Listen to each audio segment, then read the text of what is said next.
Please share and subscribe for more updates. జడేజాకు నిజమైన replacement దొరికాడా? September నెలలో చెన్నై సూపర్ కింగ్స్ చూపురుల్లా కాదు, చాలా సైలెంట్గా 50 మంది డొమెస్టిక్ ప్లేయర్లకు ట్రయల్స్ నిర్వహించింది. Location CSK training camp. పర్యవేక్షణ MS Dhoni, Stephen Fleming. CSK core selection team. ఇది పబ్లిసిటీ కోసం కాదు, ఇది ఫ్యూచర్ ప్లానింగ్. ట్రయల్స్లో ప్రత్యేకంగా గమనించిన విషయం, ఈ ట్రయల్ సమయంలో రవీంద్ర జడేజా కూడా క్యాంపుకు వచ్చాడు. అర్థమేంటి?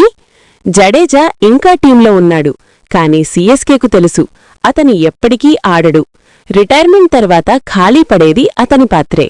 అందుకే ముందే రెడీ అవుతున్నారు. కొత్త పేరు ప్రశాంత్ వీర్.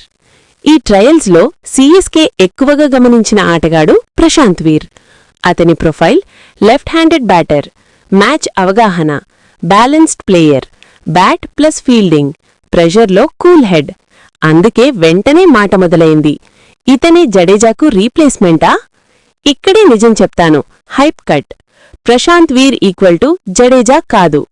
జడేజా లాంటి player, world class, all time CSK legend ఒకడితో రీప్లేస్ చేయలేరు.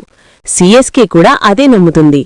అందుకే వాళ్ల ఆలోచన జడేజాను కాపీ చేయడం కాదు, జడేజా తర్వాతి ఖాళీని క్రమంగా నింపడం. CSK strategy clear. స్టార్లపై ఆధారపడటం కాదు, ముందే టాలెంట్ రెడీ చేయడం. 2-3 సీజన్ల ముందే ప్లానింగ్. ఇదే కారణం సిఎస్కే 5 టైటిల్స్. సిఎస్కే ఎప్పుడూ కూల్, సిఎస్కే ఎప్పుడూ కంట్రోల్లో.